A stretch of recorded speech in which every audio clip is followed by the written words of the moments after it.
Coucou la famille, bienvenue sur la chaîne. On se retrouve aujourd'hui pour une nouvelle vidéo. La Ligue des Champions est de retour et City vient de s'imposer face au Bayern de Munich 3-0. Déjà, nous allons analyser ce match en détail, mais on va commencer par les compositions d'équipe. Déjà, City qui vient avec une défense à 3, John Stones qui joue un tout petit peu plus haut aux côtés de Rodri, une ligne de milieu de terrain bien élargie et un Erling Haaland tout seul en pointe qui pense que lui, il peut s'occuper tout seul à lui. Tout seul, il s'occupe de deux défenseurs centraux. À la différence du Bayern de Munich qui, eux, sont venus avec un 4-2-3, un double pivot Kimmich Goretzka. Est-ce que c'était la solution? Non. Maintenant, moi, pourquoi j'aimerais juste revenir rapidement sur les dispositifs. Sur le Bayern de Thomas Tuchel, on reste quand même sur deux matchs, deux victoires et deux défaites. Et le bilan, pour le moment, bon, on va dire, il est assez mitigé. Parce que la manière dont le Bayern joue aujourd'hui, on peut voir que c'est une machine qui est un petit peu déréglée. Voilà, le Bayern de Munich, c'est une équipe, on va dire, c'est comme une machine de guerre. C'est une machine de guerre bien rodée. Et dès qu'il y a eu ce changement d'entraîneur-là, surtout c'est un entraîneur qui n'avait pas forcément de problème avec le vestiaire, est-ce que c'était le bon moment pour changer d'entraîneur en plein milieu de saison, tandis que l'entraîneur qui était en place n'avait pas forcément un bilan si négatif que ça? Je ne pense pas. Est-ce que Thomas Tuchel est apprécié et respecté par ses joueurs? Bien sûr, quand ce sont des professionnels. Mais maintenant, est-ce que c'était ce qu'il fallait au Bayern? Est-ce qu'il fallait enlever Nagelsmann qui, voilà, certes est très jeune, mais quand même qui arrive à rendre un Bayern invincible en Ligue des Champions avec des systèmes assez cohérents? Certes, c'est plus le Bayern d'antan qui faisait les scores de 7-8-0, mais quand même, un jeu assez cohérent, et quand il faut défendre, il faut défendre. On l'a vu face au PSG, voilà, on l'a vu face au Barça. Quand il faut attaquer, il faut attaquer. Quand il faut défendre, il faut défendre. C'est une équipe qui n'encaissait presque pas en Ligue des Champions.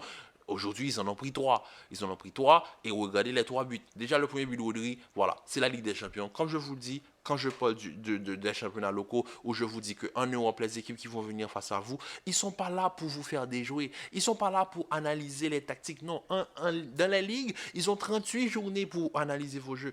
En Europe, ça se joue sur aller-retour. Ça se joue en deux matchs, coup sur coup. Il n'y a pas le temps de faire trop de tactiques. Rodri, ces frappes-là, il ne les tente pas en première ligue. Il ne les tente pas souvent. Et aujourd'hui, voilà, bien dosé. Sommer est complètement battu sur le but. Donc déjà, super but de Rodri. Le but de Bernardo Silva en deuxième période, pareil. Et Erling Haaland, le positionnement, voilà, le flair du numéro 9, le buteur pur. Il sait se positionner. Il voit que John Stones va au duel aérien. Il ne sait pas si John Stones va remporter son duel. Mais en tant que numéro 9, il sait que lui, il doit se positionner dans l'espace. Quand John Stones, peu importe la direction que prend le ballon, même si le ballon reprend en arrière, lui, il sait qu'il était en position. Et il s'est positionné et il a marqué. Donc, comme je vous dis, Erling Haaland, pour moi, c'est le numéro 9. C'est le numéro 9, voilà, c'est le numéro 9 type. C'est un type de joueur qui était en voie de disparition. Heureusement qu'il y a Erling Haaland. Maintenant, est-ce que c'est le plus beau joueur à avoir joué? Pas forcément. Mais bon, on n'est pas sur l'individualité. Aujourd'hui, maintenant, on reste sur le Bayern. Le Bayern, pour le moment, a un bilan pas vraiment positif. Deux victoires, deux défaites. Moi, j'aimerais revenir sur le dispositif qu'ils ont aligné aujourd'hui. Et j'aimerais revenir sur les deux derniers matchs face à Fribourg. Une défaite en Coupe d'Allemagne où ils se sont fait éliminer. Et une victoire en Bundesliga. Donc, je vais vous montrer déjà le dispositif en Coupe d'Allemagne. On voit tous que c'est un 4-2-3-1 avec le même double pivot Kimmich Goretzka. Et maintenant, ce match-là, ils l'ont perdu. Maintenant, je vais vous montrer le dispositif en Bundesliga où ils ont gagné. Le dispositif est complètement offensif avec un Sadio Mané titulaire, une ligne de 4 très offensive, un Kimmich en pur, il est isolé à son milieu de terrain, maître du jeu, on défend à 5 et on attaque à 5. C'était une équipe en 4-1-4-1 bien répartie.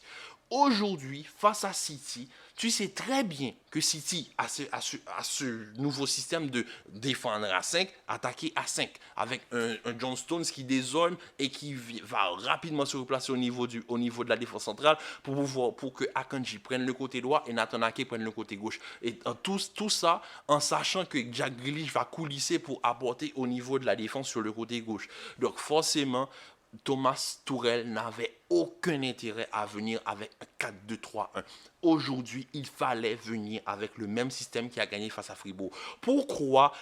persister avec un système qui ne fonctionne pas. Le 4-1-4-1 avec Thomas Müller, Sadio Mané, il faut mettre de l'intensité. Le match se gagne au niveau du milieu de terrain. Et avec le système de City, avec Rodri en premier relanceur, John Stones qui vient l'aider sur les tâches défensives, Kevin De Bruyne et Gundogan qui vont faire le mode piston au niveau du milieu de terrain, même Bernardo Silva, on sait très bien que City, le milieu de terrain, c'est un losange à 4 au fait. Et c'est pour ça que malgré ça, le City aujourd'hui, ils ont joué, ils n'ont pas eu, par exemple, ils n'ont pas été obnubilés par la possession. City, ils ont essayé de jouer un football direct et essayé de marquer, de tuer le match. Maintenant, je pense que Guardiola a compris. Il n'est pas venu faire du pep. Il est venu gagner son match. Il en a. Non, je pense qu'il est un petit peu trop tôt pour le dire. On est en quart de finale quand même. Mais je pense que voilà, il a compris que dans ces matchs-là, surtout en Ligue des Champions, il n'y a plus le temps de tâtonner. Il faut gagner. Et aujourd'hui, son équipe est venue pour tuer le Bayern. Ils sont venus tuer le Bayern. Tu ne peux pas me dire, et ça, je suis désolé. Tu peux pas me dire. Tu peux t'appeler Thomas Tuchel. Tu peux avoir le système que tu veux. Obnubilé par un 4-2-3-1, on s'en fout. Tu peux pas me dire. Tu viens jouer contre City. Tu viens affronter la meilleure équipe d'Angleterre. Ah bon, enfin, Arsenal est premier, mais quand même City reste le meilleur collectif d'Angleterre en termes de qualité. Tu peux pas me dire que tu viens affronter City, tu as Sadio Mané sur le banc et Cancelo sur le banc. Je suis désolé. Tu peux pas avoir l'un des meilleurs latéraux au monde et l'un des meilleurs ailiers au monde, tu le mets sur le banc. Je ne suis pas d'accord. On peut tout me dire, oui, le roi Sané, c'est un joueur de City. Je m'en fous. Sadio Mané est second au Ballon d'Or. Sadio Mané a la capacité de briller dans ses matchs. Sadio Mané connaît le haut niveau. Il a joué 3 finales de Ligue des Champions. Il en a perdu 2. Il en a gagné une. Franchement, il est décisif dans les grandes rencontres. Pourquoi? Même si l'adaptation n'est pas facile en Allemagne. Au contraire, maintenant, Sadio Mané, ancien joueur de Liverpool, il a brillé en Angleterre. Faites-le jouer face à City. Vous allez voir si Akanji aurait pu faire le match, il a fait sur le côté droit. Tu me mets le roi Sané, qui est pour moi le roi Sané, c'est le Ferran Torres du Bayern de Munich. C'est le Ansu Fati du Bayern de Munich. Pour moi, il ne sert absolument à rien. La même chose pour Serge Gnabry. Ils ont brillé pendant un moment, mais pour moi, il y a des joueurs. Par exemple, moi, je préfère 1000 fois un Kingsley Coman qui va se donner à 100% sur son côté droit qu'un Leroy Sané ou un Serge Gnabry qui, pour eux, parfois, dans le match, on ne les voit même pas. Ils ne sont pas concernés par ce qui se passe sur le terrain. J'en ai marre. Gnabry, on l'a vu. Il avait un sommet, Gnabry. On va pas se mentir. Gnabry, pendant la période là où ils ont flanqué le 8-2 au Barça, au Portugal, franchement, Gnabry, il était à son sommet. Le roi Sané, il était encore sur le banc. Il était encore un joueur de rotation. Il a été titulaire l'année dernière. Le Bayern n'a pas fait un si beau parcours que ça, sorti par Villarreal. Cette année, ça devrait être son année. Tu mets Mané sur le banc pour ça. Pavard sur le côté gauche, sur le côté droit du Bayern. Je ne sais pas ce qu'il fout là. Moi, j'aimerais qu'on m'explique qu'est-ce que Pavard a pour que Pavard soit aussi, on va dire, titulaire indiscutable. Qu'est-ce qu'il a de plus que les autres? Tu peux pas me dire que tu titularises Benjamin Pavard sur Joao Cancelo. Joao Cancelo joue ton joueur de City qui est en prêt chez toi. Mets-le, aligne-le. Il va pouvoir trouver les solutions. Mets Cancelo dans une défense à 4. Fait un 4-1-4-1 avec Cancelo, Davis et Upamecano et Delite, Kimmich en 6, une ligne de milieu de terrain avec pourquoi pas Sadio Mané, Musiala, Müller, Coman, et en pointe tu me mets Choupo-Moting, tu me mets pas Gnabry, tu me mets Choupo-Moting, tu commences à balancer des centres, Sadio Mané va chercher le déséquilibre sur le côté, Cancelo va pouvoir s'intégrer au milieu de terrain pour aider Kimmich à la relance, Cancelo va pouvoir déborder, quand il faut défendre, Cancelo va pouvoir rentrer au milieu de terrain comme un Zinchenko, comme un Kyle Walker parfois, même pas comme un... comme un Camavinga, par exemple, au Real Madrid, où il va rentrer, comme un Araujo aussi, comme un Jules Koundé, des défenseurs qui peuvent se dézoner facilement, comme un John Stones, qui vont dézoner et aider le numéro 6. Tu peux pas me dire que tu as des joueurs de qualité, de classe mondiale comme ces joueurs-là, tu les joues pas. Tu les joues pas. Tu les joues pas, pourquoi? Tu ne sais même pas. Désolé si je passe ma rage sur le Bayern de Tourelle, mais au fait, Tourelle, aujourd'hui, il nous a donné une performance nulle, nulle, nulle. City, ils ont superbement joué, ils ont joué leur football, Kevin De Bruyne à son summum, Gundogan l'homme de l'ombre, Jack Grealish au sommet, Bernardo Silva fait ce qu'il a à faire, Erling Haaland numéro 9, voilà, buteur pur, défense tranquille, gardien serein. Là, on a vu qu'il y avait une équipe qui était sereine et une autre équipe qui apprenait qui apprenait actuellement en avril à se découvrir. Je ne sais pas si vous comprenez. Upamecano, on sait tous qu'il est un superbe défenseur, superbe Coupe du Monde, superbe saison. Mais aujourd'hui, je suis désolé, Upamecano, il était tout seul. Face à une attaque comme celle de City, où le match se joue au milieu de terrain, je suis désolé, un Nagelsmann, même s'il est très jeune, Nagelsmann, face au PSG, il a su passer à 3 défenseurs quand il fallait passer à 3 défenseurs. Donc aujourd'hui, au lieu de passer avec un système à 3 défenseurs et mettre surtout de l'intensité sur les côtés, pouvoir déséquilibrer, forcer Grealish à reculer, Nathan Ake à rentrer et étouffer City, non, eux, ils viennent avec un double pivot Goretzka-Kimmich. J'ai pas compris. J'ai pas compris. Qu'est-ce que Tourelle voulait faire aujourd'hui? J'ai pas compris. En tant que fan de foot, aidez-moi à comprendre parce que je ne comprends pas ce que Tourelle a essayé de faire aujourd'hui. Aujourd'hui, j'ai vu un Bayern, mais j'ai jamais vu le Bayern aussi bas. J'ai jamais vu un Bayern aussi impuissant. On sentait qu'il pouvait rien faire.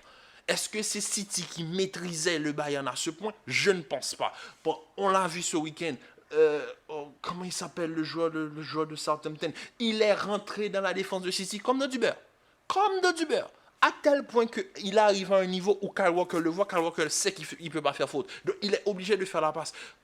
Franchement, le but que City prend ce week-end, c'est du n'importe quoi. Le joueur rentre dans la défense comme un couteau dans du beurre. Là, aujourd'hui, on a soi-disant une défense, une attaque de classe mondiale, avec bon, je ne savais même pas que Sané Gnabry pouvait rentrer dans une attaque de classe mondiale. Les deux là, ils sont là, ils font rien. Ils font rien. Ils sont absents. Sané, tu le vois faire 2-3 tirs. C'est tout. C'est tout. C'est tout. C'est tout. Moi, j'ai vu ça. J'ai vu un Bayern inoffensif. Moi, pour finir cette vidéo, je vais juste vous dire quelque chose. Le Bayern, c'est une machine de guerre. J'ai toujours connu le Bayern de Munich comme étant une machine de guerre. Le Bayern n'a jamais été... Oui, c'est vrai, le Bayern peut se faire sortir, etc. On connaît. Voilà, ils ne sont pas invincibles. Mais c'est une machine de guerre. Et là, on peut voir qu'il y a quelque chose qui a été déréglé. Et déréglé dans le mauvais sens. Là, le Bayern, oui, ils vont emporter leur Bundesliga parce qu'ils ont mis Dortmund voilà, en battant Dortmund de la manière dont ils ont battu Dortmund cette saison. Je pense que Dortmund est en train de douter. C'est normal. Maintenant, ça va se jouer au mental pour la Bundesliga. Mais pour l'Europe, là, ce Bayern-là, ils ne sont pas prêts. Et à mon avis, Tourelle, il ne faut pas le garder. Bon, si il compte utiliser les deux là, les Cancelo et Mané, ça passe. En acceptant de sacrifier les deux Allemands là, ça passe. Maintenant, je ne vois pas un changement dans une semaine. Ça ne va pas changer. Il va revenir avec ce même système. Espérons que voilà, ils prennent conscience que ce 4-2-3-1 qu'il a... Parce qu'il... je ne sais pas comment l'expliquer. Il est obnubilé par ce système de 4-2-3-1. Parfois, il faut changer. Il faut changer. Tu joues avec une défense à 4 défenseurs centraux, il n'y a pas de problème. Tu as Alphonso Davies, l'un des meilleurs latérales gauche au monde. Tu as Cancelo, ambidex qui peut jouer sur les deux côtés. En plus, qui est très offensif et qui fait partie de, quand même, pour moi, top 2, top 3 des meilleurs latéraux au monde. Tu peux pas me dire que tu viens jouer face à City. Tu as une arme pour pouvoir battre City. Au lieu de compresser au niveau du milieu de terrain, solidifier ta défense centrale pour que tu aies un de tes défenseurs en tant que pur libéraux et deux, parce que déjà Erling Haaland, il prend à lui seul occupe deux défenseurs. Au lieu d'avoir un système avec deux défenseurs pour aller au marquage du cyborg et un libéraux compressé au niveau du milieu de terrain, avoir un ailier qui dans la capacité de marquer un point d'appui fixe au niveau de la défense centrale pour gêner les autres, là, les deux géants, les Johnston et Ruben Diaz, tu me mets Gnabry. En tout cas, Nagelsmann, lui, il a su changer son système. Il est passé rapidement avec un 3-5-2 Et on l'a vu au match retour. Le PSG, deuxième période, voilà. Et Kylian Mbappé, c'est la première fois qu'on l'a vu. Et on l'a tous vu. C'est la première fois que Kylian Mbappé était aussi faible. Donc aujourd'hui, il y avait moyen d'affaiblir cette équipe de City. Et Thomas Tuchel, aujourd'hui, ne m'a rien prouvé. Parce que c'est un entraîneur que j'aime bien. Mais son 4-2-3-1 là, il faut commencer à l'abandonner et à penser à passer à autre chose. Donc sur ce, la famille, on se retrouve demain pour le Real face à Chelsea. Commentez, likez, partagez. Et on se retrouve demain pour une nouvelle vidéo. Peace. Prenez soin de vous. Peace.